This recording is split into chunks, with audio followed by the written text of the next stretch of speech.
Coucou.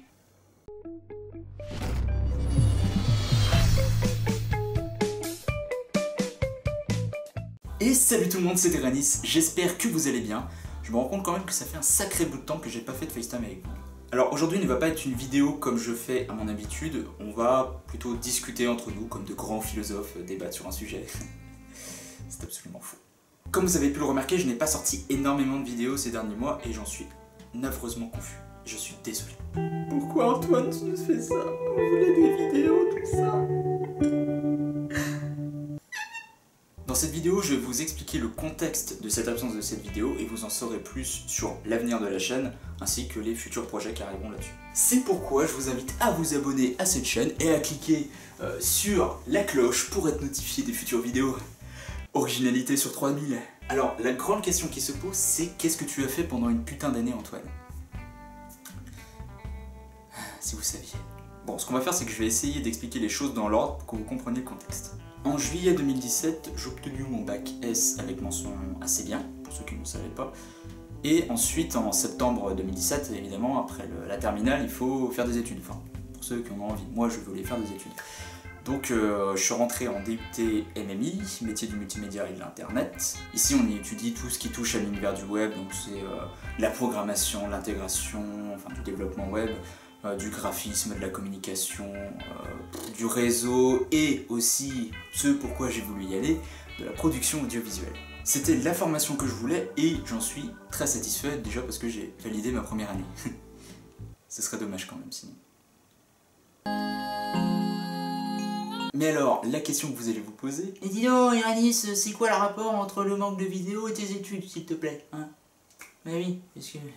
T'inquiète pas, Billy, j'y viens tout de suite. Si je me suis intéressé à la vidéo, c'est déjà grâce à cette chaîne YouTube, parce que c'est grâce à elle que j'ai découvert ce monde de la vidéo, dans lequel j'ai débuté, où j'ai appris tout seul, où j'ai appris le montage vidéo, où j'apprécie tout particulièrement, même si j'ai commencé avec Movies Maker, un peu comme tout le monde, mais j'ai envie de dire que maintenant je considère plus Movies Maker comme un logiciel de montage, mais un logiciel de merde. D'ailleurs, je sais que beaucoup d'entre vous font des vidéos et montent souvent avec des logiciels de petite manufacture, on va dire, voilà. Mais si vous avez vraiment l'occasion, mais prenez un autre logiciel de montage, c'est pas un bon logiciel. Faites un truc avec, je sais pas, Sony Vegas Pro 13, DaVinci Resolve, vous avez Final Cut Pro pour Mac, vous avez Adobe Premiere Pro, enfin, il y a vraiment plein de trucs. Et arrêtez cette excuse de « oui, mais j'ai pas envie de changer les habitudes ». Mais putain, qu'est-ce que c'est qu'un vrai montage en vrai? Un vrai montage, c'est simplement de couper les vidéos au même endroit. Sinon, c'est dégueulasse. Vous ne comprenez absolument rien. Rien, pardon. Je me suis trompé. Donc voilà, je vous invite vraiment à changer de logiciel de montage si vous pouvez. Vraiment utiliser un truc beaucoup plus professionnel ou semi-professionnel. Et vous allez voir, vous n'êtes pas obligé d'ajouter du fond vert partout, des explosions, un sabre laser. Enfin non, voilà, on n'en a pas besoin de ça. Vous avez juste besoin de faire des belles images et de faire un beau montage derrière pour que les gens soient contents du résultat et en soi ça paye en fait. Donc une fois rentré à l'IUT, après plusieurs cours de théorique et pratique sur la production audiovisuelle, je peux vous dire qu'en fait mon point de vue a changé. Ce qu'il faut savoir, c'est que je possède un petit caméscope Sony, je ne sais même plus la référence, HDR quelque chose. Attendez, je vois. Pardon. J'ai perdu la boîte d'achat. Donc en fait c'est un Sony HDR X400 et des poussières, un caméscope qui coûte, allez, on va dire 250 à 300 €. Bon, ça fait le taf, mais le seul problème, et c'est là que vous allez vous rendre compte, c'est que à l'IUT où je travaille, en fait on a accès à des caméras beaucoup plus haut de gamme. Par exemple, on peut emprunter des boîtiers réflexes type, pour ceux si vous voulez regarder, des Canon 70D, 6D, 5D Mark III, 5D Mark IV, on a une Sony Alpha 7S, ouais. Donc vous regardez les prix sur internet, on arrive au-delà des 1000 €, voire des 2000 €. On a d'autres caméras, des types reportage télévision par exemple, comme celle-ci, donc c'est des JVC, et ça c'est assez impressionnant quand on le voit de la première fois, des caméras type cinéma, Blackmagic, qui coûtent plusieurs milliers d'euros. Et je vous avoue que votre caméscope que vous avez reçu à Noël par papa et maman, il prend un putain de coup mon gars. Hop, aux oubliettes. Alors je sais, vous êtes en train de vous dire, Antoine, t'es quand même en train de filmer avec ce caméscope. Eh bien oui, et j'ai pas le choix parce qu'on est pendant les grandes vacances Je peux pas emprunter tous les jours. Et les camps de vacances, bah, c'est fermé, moi je suis en vacances, c'est normal, je peux pas emprunter. Donc, il y a un problème à cela. Donc ça veut dire que je suis obligé de continuer de travailler avec ce caméscope. Et le truc c'est que je n'ai plus vraiment tourné cette caméra. Déjà que de faire cette vidéo c'est assez compliqué, même si j'essaie de me soigner avec les lumières. Vous pouvez voir, il y a quand même une petite différence. Le problème avec ces caméras c'est que tout est fait en mode automatique et que vous n'avez pas un résultat qui serait aussi bien qu'un boîtier réflexe de type Canon, Alpha, Sony, Panasonic, je sais pas quoi. Donc je suis vraiment limité et la qualité est vraiment bof parce que ça ajoute du grain quand il fait sombre, c'est dégueulasse, j'ai pas envie de tourner avec ça. Et le truc c'est que faire des unboxings un peu comme tout le monde, faire des reviews, des tests, des comparaisons, en veux-tu, en voilà. Bon, ça commence un peu à me saouler, même si bon voilà, c'est aussi un peu le principe des chaînes sur le speedcubing. Il y a seulement une seule chose que j'ai adoré faire, c'est les films de compétition à la manière de Chris Olson, alias Shio the King sur YouTube. C'est vraiment un truc qui est génial. C'est que à chaque compétition, vous n'avez pas forcément les mêmes personnes, vous n'avez pas forcément les mêmes performances en termes de vitesse pour les résolutions. Donc c'est vrai que chaque compétition est différente et faire un film pour les organisateurs, pour le sponsor si vous voulez également, je trouve que c'est beaucoup plus intéressant que de faire une vidéo basique, un top 10 des choses à ne pas faire quand t'es speedcuber. Voilà, c'est vraiment faire des films de compétition.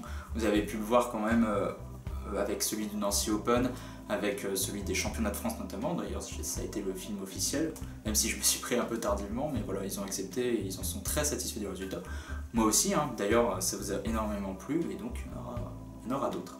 Le problème c'est qu'avec les films de compétition, c'est que je ne suis pas toujours en compétition. Ça veut dire que s'il fallait que je fasse que des films de compétition avec le moyen d'emprunter les caméras, au milieu de l'année évidemment, parce que les vacances c'est pas possible d'emprunter, ça veut dire qu'il faut que je fasse beaucoup de compétitions, sauf que je peux pas aller à toutes les compétitions, il n'y en a pas toutes les semaines, il n'y en a pas tous les mois, même si ça commence quand même à pas mal évoluer en ce moment.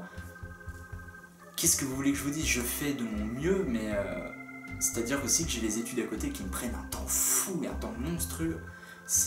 J'ai des travaux qui me prennent des jours, des week-ends entiers, des semaines, sans que je puisse faire quelque chose à côté. Et donc voilà la situation qui s'est passée durant ces derniers mois. Voilà, c'était surtout de la manque de motivation parce que de personnalité de base, j'aime pas trop faire comme tout le monde en fait. Alors maintenant la question qui se pose c'est, mais Antoine, qu'est-ce que tu vas faire pour les prochaines vidéos alors? Et c'est là que ça devient intéressant. Et oui, mon Dieu. Premier point. Déjà pour janvier 2019, je prévois d'avoir mon propre matériel audiovisuel. Absolument tout. Caméra, lumière, micro, le décor qui risque de changer, même si c'est juste une disposition. Je veux absolument tout changer dans la manière des vidéos, qu'elles soient beaucoup plus professionnelles, bien mieux montées, qu'il y ait peut-être plus de cinématiques pour les unboxings que vous adorez particulièrement. Je veux vraiment faire quelque chose qui soit bien et qui soit beau pour vous. Vraiment, c'est un truc qui me fera énormément plaisir. Et deuxième point, à propos des vidéos, il va y avoir des choses qui vont changer. D'une part, quand j'aurai le matériel en 2019, la qualité va énormément changer, que ce soit en réalisation, en cadrage ou même en montage. Deuxième point de ce deuxième point. MagicCubeMall.com, que vous connaissez très certainement, m'a contacté pour faire un partenariat. Alors, qu'est-ce qui va se passer avec ce partenariat? En fait, ils vont m'envoyer des cubes qui, en échange, soit c'est un partenariat commercial, où ils me les envoient et moi j'en fais des tests pour vous, j'en fais des unboxings. Donc je sais qu'il y en a beaucoup qui veulent que je refasse des unboxings, d'ailleurs toi, je le mets ici, ce sera pour toi. Donc voilà, il y aura beaucoup plus de contenu, vous serez content, je suis content, MagicCubeMall sera content. Voilà, du coup on est bien. Troisième point, je ne filme plus mes temps de résolution en compétition. 1. C'est un stress en moins de ouf. Deuxièmement, en fait, je trouvais ça un peu ridicule et longuet. Je veux dire, je suis pas sûr qu'il y en ait beaucoup d'entre vous qu'on a déjà vu. Par exemple, les Champagne Open qui regardaient jusqu'au bout. Je trouve ça un peu lassant, il n'y a pas trop d'intérêt et je préfère consacrer ce temps à filmer les compétitions pour en faire un beau film et que ce soit beaucoup plus qualitatif. Faire un film de compétition, ça prend un temps monstrueux. Ceux qui m'ont vu au championnat de France cette année à Lyon, vous vous êtes rendu compte que j'avais quasiment ma caméra H24, je l'ai pas lâché, je rechargeais les batteries à chaque fois, j'en avais que 2, donc il fallait que, pendant que j'utilise une, il fallait que je recharge l'autre. Ça ne s'est jamais arrêté, j'en suais à la fin des journées, j'en pouvais plus. J'ai fait je ne sais combien de rushs, je crois que j'ai dû en faire 400 voire 500 dans les 3 jours. Donc, quatrième point, je vais essayer, oui je dis bien je vais essayer de faire des courts-métrages. Alors attention, quand je te parle de courts-métrages, je te parle pas de trucs, oui, la journée type d'un speedcuber, tout ça. Ça, niet. Moi, je te parle vraiment d'un court-métrage scénarisé, avec une équipe de tournage, vraiment le truc que j'ai envie que ce soit vraiment bien en expérience pour moi, pour les autres qui pourraient m'accompagner sur le projet, et puis pour vous, que vous avez vraiment que vous voyez ma progression en fait en vidéo. Donc voilà, j'ai craché tout ce que j'avais à dire dans cette vidéo. Voilà, merci, on peut s'applaudir, bravo. J'espère que vous avez eu des réponses à des questions que vous êtes éventuellement posées ou que vous m'avez posées et que je n'ai pas répondu, enfin bref, tout un blabla. Si vous avez d'autres questions, n'hésitez pas à les mettre en commentaire, j'y répondrai. C'est vraiment important pour moi que vous ayez un suivi de la chaîne parce que, bon, ne vous attendez pas non plus à une tonne de vidéos pendant les vacances parce que, bon, filmer avec ce caméscope c'est un peu compliqué. Va y en avoir jusqu'à fin 2018, mais je vous promets pas qu'il y aura une éruption de vidéos, hein, surtout de qualité. Il faudra attendre l'année prochaine, mais vous verrez, ça vous fera un choc.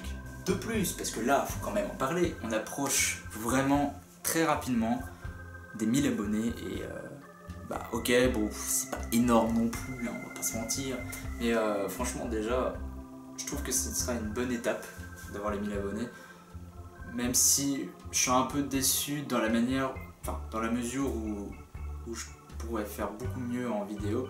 Il faut que j'attende plusieurs mois pour avoir mon matériel, pour vous proposer vraiment du contenu de qualité et que vous ne regretterez pas. Sur ce, je vous dis à bientôt pour une prochaine vidéo et je vous souhaite également de bonnes vacances scolaires. Allez, bisous sous le pétou.